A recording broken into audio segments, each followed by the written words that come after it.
यासाठी सरकार काही विशेष अनुदान देणार का? आणि एक शेवटचा प्रश्न आहे अध्यक्ष महोदय, धोरणांमध्ये पारदर्शकता असली पाहिजे. महावितरणच्या कारभारातील कार्यक्षमता वाढवून गळती आणि ट्रान्समिशन आणि ह्याचे जे लॉसेस आहेत T&D लॉसेस कमी करून ग्राहकांवरती अधिभार न टाकता महसूल वाढवण्याचे कोणते पर्यायी मार्ग राज्य सरकार अवलंबणार, हे माझे स्पेसिफिक प्रश्न आहेत.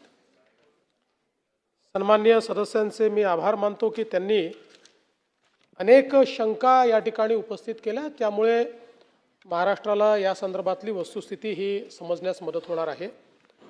पहिल्यांदा तर आपल्याला मी लक्षात आणून देतो की आपलं जे महावितरण आहे हे आता देशातली सर्वात मोठी कंपनी झाली. आपण 1,00,000 कोटीचा वर्षाचा महसुलाचा टप्पा या ठिकाणी पार केलेला आहे आणि आता जवळपास आपल्याला कल्पना आहे की स्मार्ट मीटरिंगच्या माध्यमातून मोठ्या प्रमाणात आपण हा जे काही तफावत आहे तफावत देखील कंट्रोलमध्ये आणली आहे.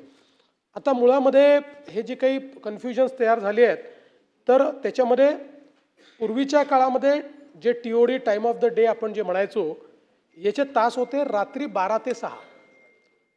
कारण रात्री 12 ते 6 आपल्याकडे विजेची खपत होत नव्हती, जास्त वीज होती आपल्याकडे आणि म्हणून आपण त्या काळामध्ये जर कोणी वीज वापरली तर त्याला सबसिडी द्यायचो.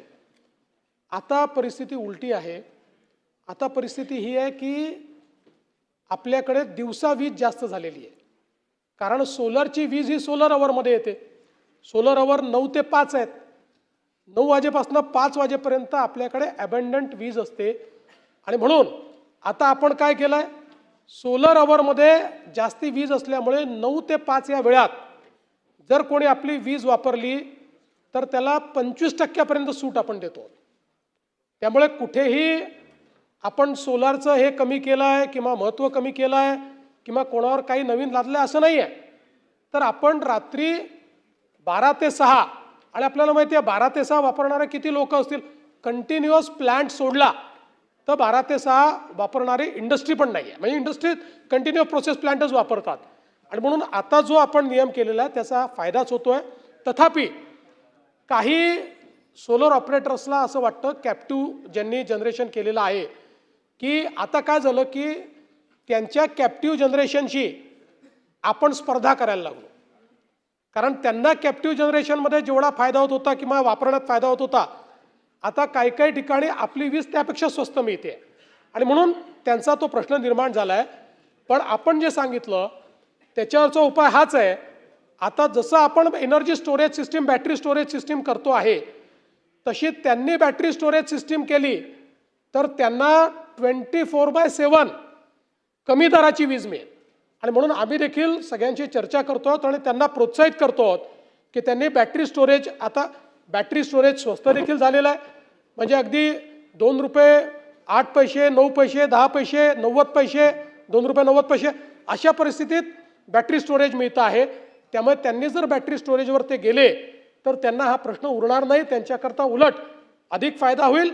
आणि आपण आता जी सवलत देतोय ती कोणाची सवलत कमी करण्याचा प्रयत्न हा आपल्याला त्या ठिकाणी करावा लागणार नाही.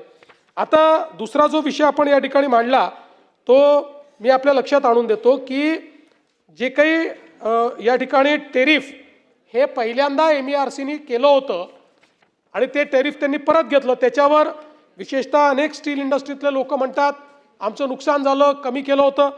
पण एक लक्षात मला आणून द्यायचं आहे की जे आम्ही MERCच्या लक्षात आणून दिल्यानंतर MERCने स्वतः आपली चूक त्या ठिकाणी ठीक केली.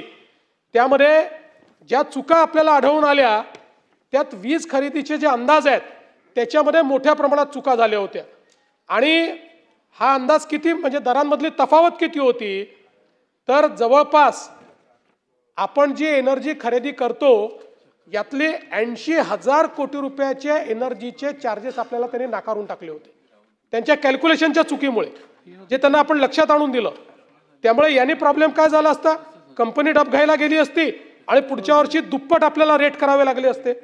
दुसरं, जो भांडवली खर्च आहे, आपण आपला जो MSKVY 2.0 आपली मुख्यमंत्री सौर कृषी वाहिनी आरी पॉवर इव्हॅक्युएशनची जी काही योजना आहे, यात ग्राहकांच्या संख्येतली वाढ, नवीन मागणी इत्यादी करता ज्या पायाभूत सुविधा आपल्याला तयार कराव्या लागणार आहेत, नवीन ट्रान्समिशन काही कॉरिडॉर्स लागणार आहेत, काही ट्रान्सफॉर्मर्स लावावे लागणार आहेत, काही ट्रान्सफॉर्मर्सचं, तर याचाही जवळपास 55,000 कोटीचा भार त्यांनी नाकारला होता. आणि टीओडीमध्ये त्यांनी या ठिकाणी बँकिंगच्या संरचनेत काही बदल केला होता, ज्याचा भार हा आपल्या इतर ग्राहकांवर पडत होता. म्हणजे आपल्याला मी सांगतो की आम्ही त्यांच्या लक्षात आणून दिलं की तुम्ही काय चूक करतात. तर त्यांनी औद्योगिक आणि व्यावसायिक ग्राहक जे आहेत यांचे दर 15%, 19%, 31% आणि 35% कमी दाखवले, आणि त्याचवेळी कृषी ग्राहकांचे दर 30% वाढवले. तर ते त्यांच्या आपण लक्षात आणून दिल्याबरोबर त्यांनी सुमोटो ही ऑर्डर परत घेतली. ती परत घेतल्यानंतर त्यांनी या चुका सुधारल्या.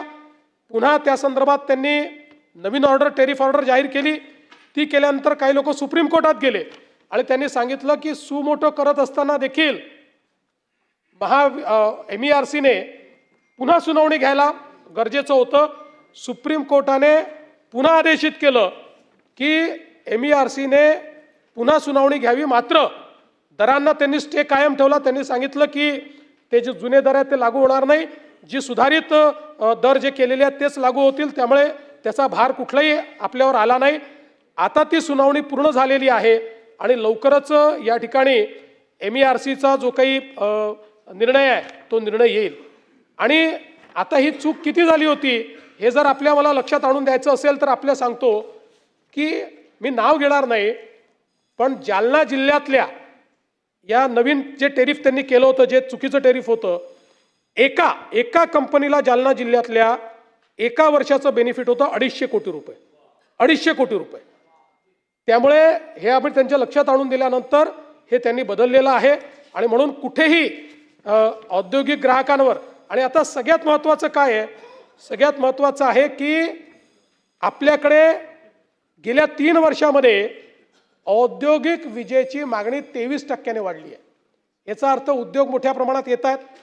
दुसरं, आपण जर बघितलं तर आपल्याकडे महाराष्ट्रामध्ये आज उद्योगाकरता आपला वीज दर आहे 8 रुपये 32 पैसे. आता याच्यापूर्वी दरवर्षी तो 9% वाढला आहे. आता याच्या पुढचे 5 वर्ष दरवर्षी 1.2% तो कमी होणार आहे. त्यामुळे आज आपला दर आहे 8 रुपये 32 पैसे. 29-30 मध्ये तो दर असेल 7 रुपये 38 पैसे. आता आपण इतर राज्यांची जरी तुलना केली आजच्या दराची, म्हणजे तो तर 29-30चा आपला दर हा देशात सगळ्यात कमी असेल, आजच्या दराची तुलना केली तरी महाराष्ट्र 8 रुपये 32 पैसे आहे, तमिळनाडू 9 रुपये 35 पैसे आहे, गुजरात 8 रुपये 43 पैसे आहे, राजस्थान 8 रुपये 13 पैसे आहे. त्यामुळे आपण जर बघितलं तर या ठिकाणी आपली ज्यांच्याशी स्पर्धा आहे अशा सगळ्या राज्यांच्या एकतर कमी किंवा त्यांच्या एवढाच आपला दर आहे. आणि 2029-30 साली या सगळ्या औद्योगिक राज्यांपेक्षा आपला वीज दर हा कमी असणार आहे.